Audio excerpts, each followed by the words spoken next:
Welcome student, SM online class में आपका स्वागत है।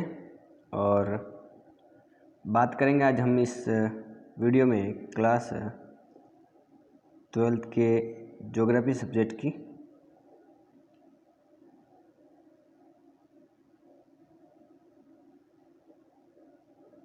ज्योग्राफी की बात करेंगे। देखिए, हमने पाठ संख्या 5 की शुरुआत की थी, ठीक है। और पाठ 5 के अंतर्गत हम बढ़ रहे थे जनसंख्या, प्रवास और मानव विकास के बारे में। तो हमारा टॉपिक था पॉपुलेशन, और पॉपुलेशन का हम माइग्रेशन पढ़ेंगे, एक तो मतलब प्रवास के बारे में, ठीक है। और मानव विकास मतलब ह्यूमन डेवलपमेंट के बारे में, ठीक है। तो ये चीज़ हमें ध्यान रखनी है। हमने प्रवास के प्रकार की बात की थी कल कि प्रवास के 2 प्रकार है। उत्तर प्रवास क्या पढ़ा था हमने, उत्तर प्रवास का क्या मतलब है उसकी बात कर ली थी, और अप्रवास की बात कर ली थी। आज पढ़ेंगे हम मानव प्रवास के पक्ष के बारे में। कितने पक्ष बताए थे मैंने कल? 5 बताए थे। देश पक्ष, दूसरा काल पक्ष, तीसरा कारण पक्ष, 4 नंबर संख्या पक्ष, और 5 नंबर स्थिरता पक्ष, ठीक है। तो एक एक पक्ष के बारे में पढ़ते हैं। सबसे पहले बात करते हैं देश पक्ष के बारे में। देखिए, देश पक्ष का क्या मतलब होता है कि जनसंख्या किस प्रदेश या क्षेत्र से कहाँ को प्रवास कर रही है, वो जो अगर बात आती है वो देश प्रवेश में आती है। मतलब क्या हुआ कि जो देश प्रवास होता है, देश पक्ष की बात करूँ तो इसमें जो जनसंख्या है वो किस देश से जा रही है और किस जगह पर जा रही है, कौन से प्रदेश से या क्षेत्र से कहाँ पर जा रही है, वो अगर बात है तो वो देश प्रवास में शामिल है। क्या जनसंख्या एक महाद्वीप से दूसरे महाद्वीप में, या जनसंख्या का जो प्रवास है वो महाद्वीप से हो रहा है, या अंतर्राष्ट्रीय हो रहा है एक देश से दूसरे देश में, या अंतर्राज्यीय हो रहा है, या स्थानीय प्रवास हो रहा है। तो इसमें भी 4 प्रमुख शामिल हैं। इसमें भी कितनी बातें हैं? 4। तो देश पक्ष में 4 पक्ष हो सकते हैं। देश पक्ष यानी किस प्रदेश से दूसरे प्रदेश में जाना, जनसंख्या कौन से प्रदेश से कौन से प्रदेश में जा रही है, तो उसके 4 मत हैं। कितने मत हैं? 4। पहला तो ये है कि एक महाद्वीप से दूसरे महाद्वीप जा रही जनसंख्या, या जनसंख्या प्रवेश अंतर्राष्ट्रीय कर रही है, एक देश से अपने देश से दूसरे देश में जा रही है, या जनसंख्या एक राज्य से दूसरे राज्य के अंदर, या स्थानीय प्रवास कर रही है जनसंख्या। जैसे कोई जनसंख्या यूरोप महाद्वीप से दक्षिण अमेरिका महाद्वीप जा रही है तो एक भी प्रदेश हो गया, या एक देश से दूसरे देश कि जैसे भारत मान लो पाकिस्तान में जा रहे हैं तो वो अंतर्राष्ट्रीय हो गया। महाद्वीप तो चेंज नहीं हुआ है भाई। जब भारत वाला व्यक्ति पाकिस्तान जा रहा है तो महाद्वीप चेंज नहीं हुआ है, लेकिन अगर भारत का व्यक्ति अमेरिका जाएगा तो महाद्वीप चेंज हो जाता है। तो एक तो महाद्वीप प्रवास हो गया, एक हो गया अंतर्राष्ट्रीय प्रवास, मतलब एक देश से दूसरे देश में। जैसे भारत का व्यक्ति कोई नेपाल जाता है तो वो अंतर्राष्ट्रीय प्रवास है। और अगर भारत का व्यक्ति मान लो अमेरिका जाता है, यूरोप जाता है, तो वो कौन सा हो गया? वो आपको ध्यान रखना है कि अंतर महाद्वीपीय हो गया। या भारत में से एक देश के अंदर जो राज्य है उन राज्यों के अंदर अलग अलग प्रवास हो। जैसे राजस्थान का व्यक्ति अगर महाराष्ट्र में जाता है तो ये जो प्रवास होगा वो कौन सा होगा? अंतर्राज्यीय हो सकता है, ठीक है। तो अंतर महाद्वीपीय की बात समझ में आ गई, अंतर्राष्ट्रीय समझ में आ गया, अंतर्राज्य में समझ में आ गया ना कि एक राज्य से दूसरे राज्य, कि राजस्थान का कोई व्यक्ति प्रवास करके दूसरे राज्य में जाता है, महाराष्ट्र, गुजरात वगैरह कहीं भी।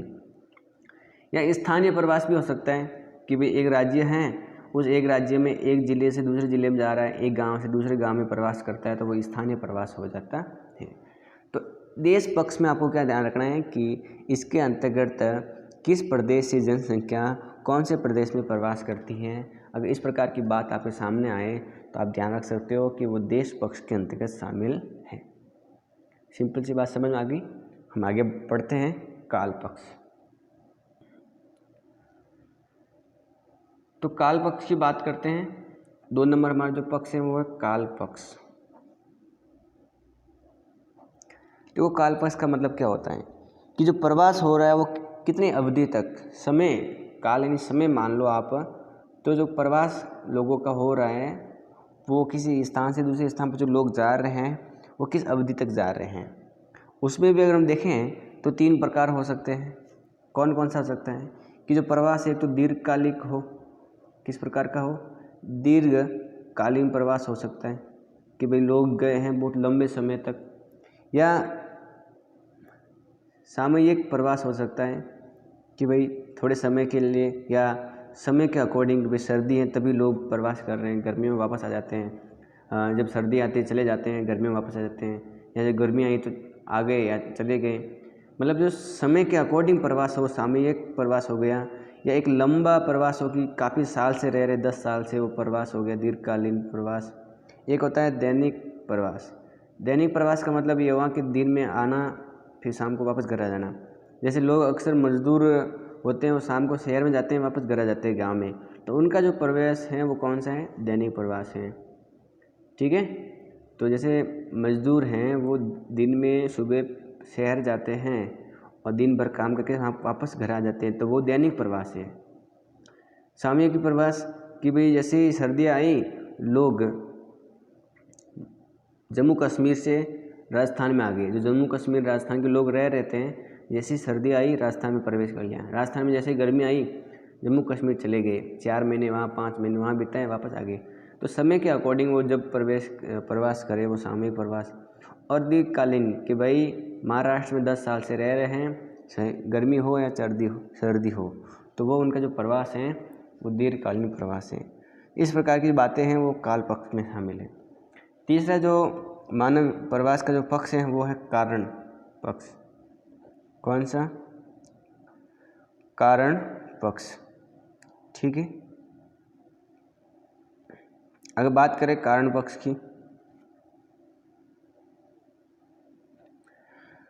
तो इसमें जो जनसंख्या का प्रवास है उसके कारणों के बारे में हम विचार करते हैं कि कारण क्या हो सकते हैं, जनसंख्या प्रवास के क्या क्या कारण हो सकते हैं।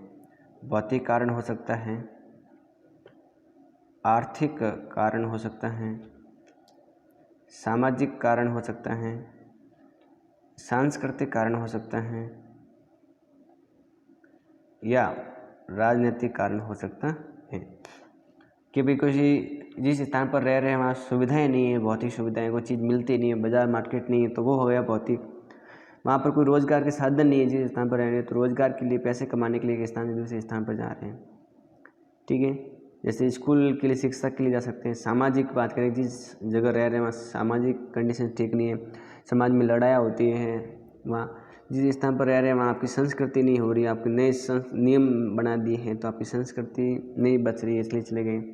जिस स्थान पर रह रहे हो वहाँ पर राजनीतिक उपद्रव ज़्यादा होता है, हिंसक लड़ाइयाँ होती रहती है, रात दिन गोलियाँ चलती रहती है, तो आप उस स्थान को छोड़कर चले गए हो, तो वो भी क्या एक कारण है उस स्थान को छोड़ने का, प्रवास का। 4 नंबर जो पक्ष हैं वो है संख्या पक्ष। कौन सा है, संख्या पक्ष।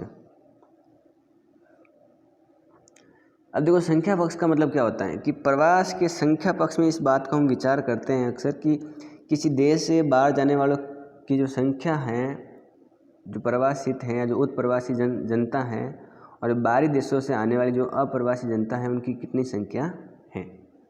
मतलब एक स्थान से दूसरे स्थान पर जाने वाले जो लोग हैं उत्प्रवासी, उनकी कितनी संख्या है, और एक दूसरे देश से आने वाले जो लोगों की संख्या मतलब अप्रवासी लोगों की कितनी संख्या है, वो संख्या पक्ष में हम जानेंगे कि कितने लोग प्रवास करते हैं एक स्थान से दूसरे स्थान पर, कितने आते हैं और कितने जाते हैं। जैसे एक स्थान पर 1000 लोग हैं और दूसरे स्थान पर भी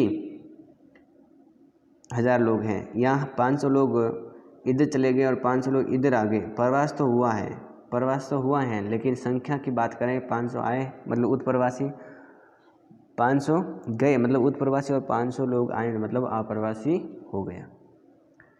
5 नंबर बात करते हैं स्थिरता की। स्थिरता पक्ष।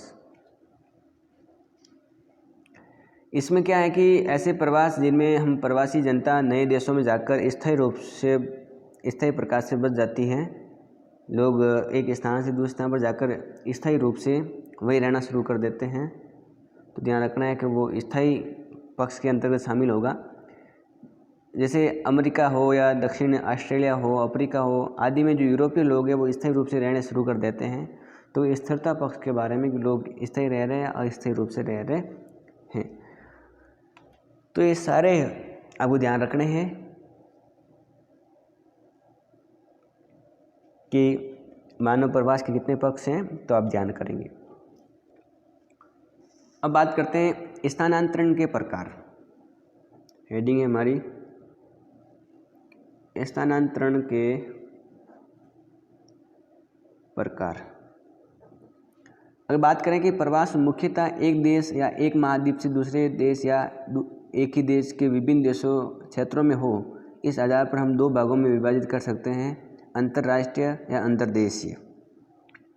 ठीक है, तो स्थानांतरण भी दो प्रकार का है। एक तो हो सकता है आपका अंतर्राष्ट्रीय स्थानांतरण,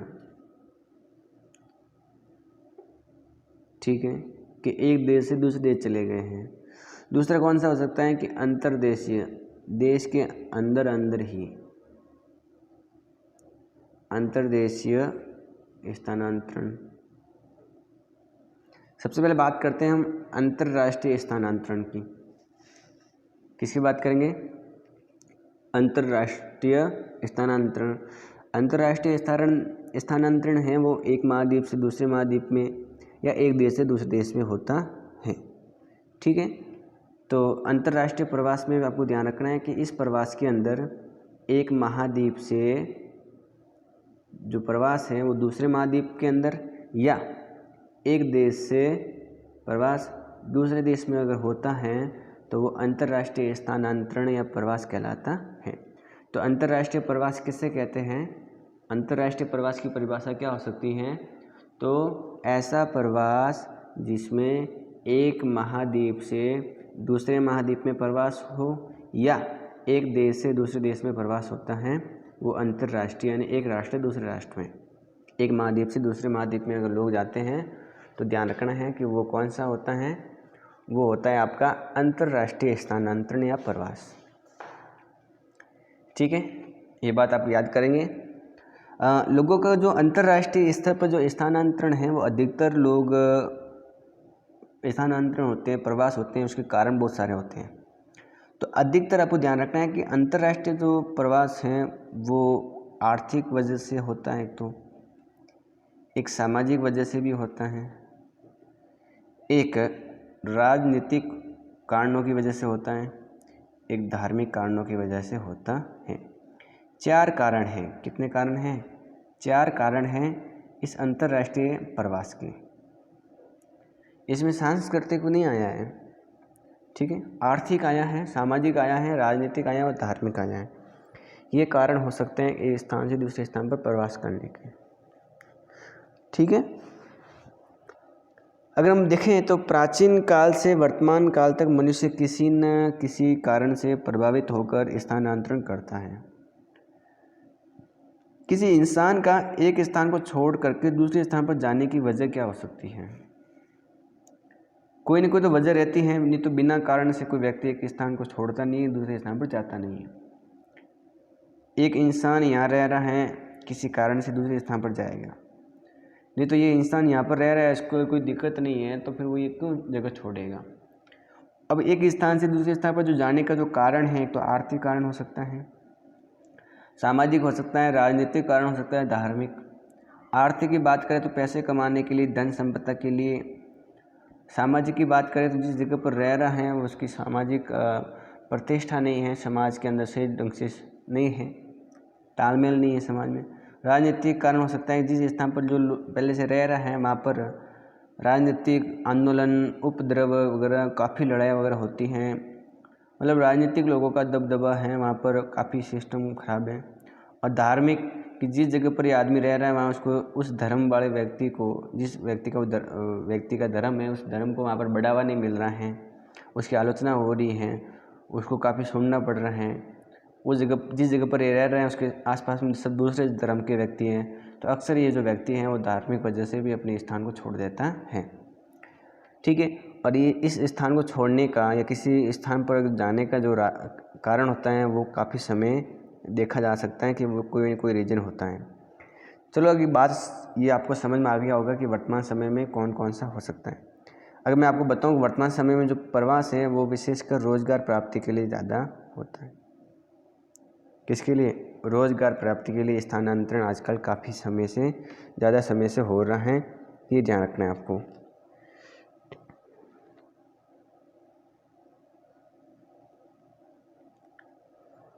तो एक तो रोज़गार रीजन है हमारे पास में कि स्थानांतरण होने की क्या वजह हो सकती हैं, तो ध्यान रखना है कि एक तो रोज़गार है। ठीक है।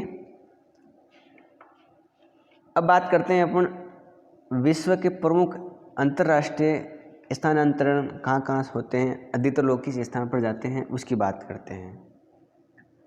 ठीक है। तो हमारी जो हेडिंग है वो हो जाएगी विश्व के प्रमुख अंतर्राष्ट्रीय स्थानांतरण। ठीक है। कि विश्व में प्रमुख कौन कौन से अंतर्राष्ट्रीय स्थानांतरण हो रहे हैं, किस जगह पर लोग ज़्यादा जा रहे हैं, हम उसकी बात करते हैं। सबसे पहले बात करेंगे हम यूरोपीय प्रवास की। सबसे पहले बात किसकी करेंगे हम? यूरोपीय प्रवास की। यूरोप महाद्वीप है उसके प्रवास की बात करते हैं। ठीक है। अब देखो यूरोपीय प्रवास, जो यूरोप महाद्वीप है उसका जो उत्तरी पश्चिमी भाग से जो लोग हैं वो दूसरे देशों में प्रवास अधिक कर रहे हैं, अधिक जा रहे हैं। यूरोप महाद्वीप की बात करें तो जो उत्तरी पश्चिमी इलाका है उस इलाके के जो देश है, उस महाद्वीप का जो भाग है, उस भाग पर जो भी देश है वो देश वाले अधिकतर दूसरे देशों में प्रवास कर रहे हैं, उत्तर और पश्चिम वाला। तो महाद्वीप की बात करें तो जैसे इस प्रकार का जो महाद्वीप है, यहाँ पर जापान वगैरह हो गया, ये जो यहाँ पर छोटे छोटे महाद्वीप के देश हैं, यूरोप महाद्वीप के, ग्रीनलैंड हो गया, तो उत्तर और पश्चिमी मतलब इस तरफ के जो भी देश है इस यूरोप महाद्वीप के वो ज़्यादा प्रवास करते हैं। इस क्षेत्र के जो लोग हैं वो समुद्री मार्ग से, इधर जो समुद्र पड़ता है उस मार्ग से होकर 12वीं से 20वीं शताब्दी तक विश्व के अनेक देशों में जाकर रहना शुरू कर देते हैं। 12वीं से 20वीं शताब्दी के समय समुद्री मार्ग का प्रयोग करके यहाँ के देश के लोग विश्व के अन्य देशों में रहना शुरू कर देते हैं, प्रवास करते हैं।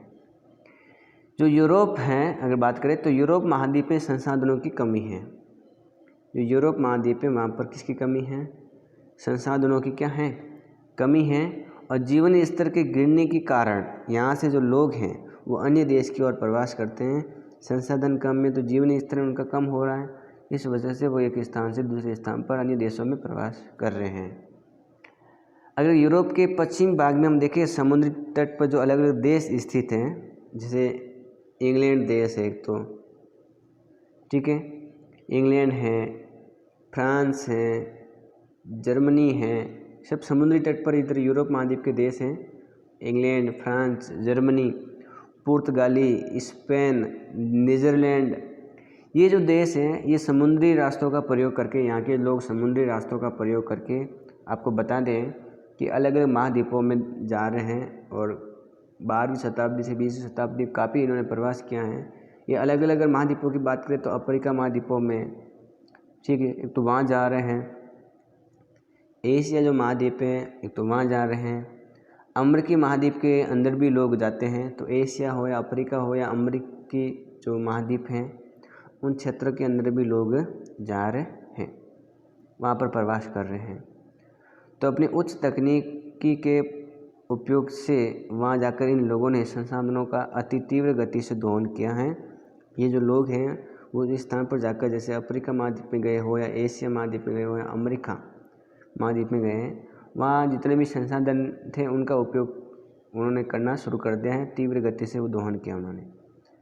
तो ये बात ध्यान रखने की किस देश से कहाँ पर उनका प्रवास हो रहा है। हम यूरोपीय प्रवास के अंदर यूरोपीय देशों की बात करेंगे और हमने की भी है कि इंग्लैंड हो या फ्रांस हो या जर्मनी, जिसमें जर्मनी शामिल हो, पुर्तगाल, स्पेन, नीदरलैंड, सारे देश हैं जो समुद्री रास्तों का प्रयोग करके किस स्थानों पर प्रवास करते हैं। अफ्रीका महाद्वीप हो या एशिया हो या अमेरिका महाद्वीप की बात हो। अपनी अगर बात करें तो इन्होंने अपने तकनीक का प्रयोग करके यहाँ के संसाधनों का दुरुपयोग किया है, अति दोहन भी किया है। यूरोपीय देशों के जो नागरिक है वो यहाँ से स्थानांतरित होकर विश्व के मुख्य भाग में जाकर बस गए थे, ये बात आपको ध्यान में रखना है। अब मुख्य भाग कौन कौन सी जगह पर वो बस गए थे उनकी हम बात करें तो एक ध्यान रखना है कि उष्ण कटिबंधीय क्षेत्र में, उष्ण कटिबंधीय क्षेत्र, उत्तरी अमेरिका और दक्षिण अमेरिका का जो समुद्री तटीय भाग है जहाँ पर उष्ण कटिबंधीय जलवायु है, वहाँ लोग आराम से जाते रहते हैं, उस जगह पर जाकर रहना शुरू कर देते हैं। उत्तरी अमेरिका और दक्षिण अमेरिका का जो तटीय भाग है, समुद्री तटीय भाग है जहाँ पर उष्ण कटिबंधीय जलवायु है, वहाँ लोग अक्सर जाना पसंद करते हैं, उस क्षेत्र में जाकर बस गए। एशिया महाद्वीप का भी जो दक्षिण पूर्वी भाग है, दक्षिण जो पूर्वी भाग है एशिया महाद्वीप का, उसमें भी जाकर वो विशेषकर हम देखें तो वहाँ पर जाकर गरम मसालों या अन्य जो उत्पादन चीज़ें हैं उनका प्रयोग कर देते हैं और उनको वो वहाँ से प्रयोग करके कमाई करना या और भी वजह से वहाँ पर रहना शुरू कर देते हैं, स्थायी निवास शुरू कर देते हैं। जैसे एशिया महाद्वीप के दक्षिण पूर्वी भाग में देखें तो यहाँ जाकर इन लोगों ने कपास, गन्ना, गरम मसाले, तंबाकू, कहवा, चाय, चावल वगैरह आदि फसलों का उत्पादन प्रारंभ कर देते हैं इस स्थान में जाकर। और इन बागानों पर मजदूरी करवाने के लिए यूरोपीय लोग अन्य देश से, दूसरे देश से यहाँ बंधुआ मजदूर को पकड़ कर लाते हैं और इन बागानों में काम करवाते हैं और अपना उत्पादन बढ़ाते रहते हैं। तो उष्ण कटिबंधीय क्षेत्र में हमने क्या किया, उत्तरी अमेरिका, दक्षिण अमेरिका और विशेषकर दक्षिण पूर्वी एशिया में लोग जाते हैं। कहाँ से? यूरोप से लोग इन पर प्रवास क्यों करते हैं? क्योंकि उत्तरी और दक्षिण अमेरिका का जो तटीय भाग है जहाँ उष्ण कटिबंधीय क्षेत्र है, तो वहाँ पर रहने की कोई दिक्कत नहीं है। और जो एशिया का दक्षिण और पूर्वी जो भाग है, वहाँ जो देश है, उन देशों के अंदर वो क्या करते हैं, अलग अलग प्रकार की खेती करते हैं। जैसे वो कपास की करो है, गन्ना है, गरम मसाले, तंबाकू के अलावा चाय वगैरह, इनकी खेती करके क्या करते हैं, मजदूरी करवाते दूसरे लोगों से और अपनी पैसे कमाने की जो सुगमता है वो हमें दिखाई देती है। तो ये बात आपको ध्यान में रखनी है कि किस कारण से यूरोपीय प्रवास हो रहा है और हमने उसकी आराम से बात की है। ठीक है, तो ये सारे आपको ध्यान रखना है। तो आज के लिए इस वीडियो में इतना ही, बाकी बात करेंगे हम अगले वीडियो में। वीडियो को लाइक करें, चैनल को सब्सक्राइब करें, वीडियो को शेयर ज़रूर करें।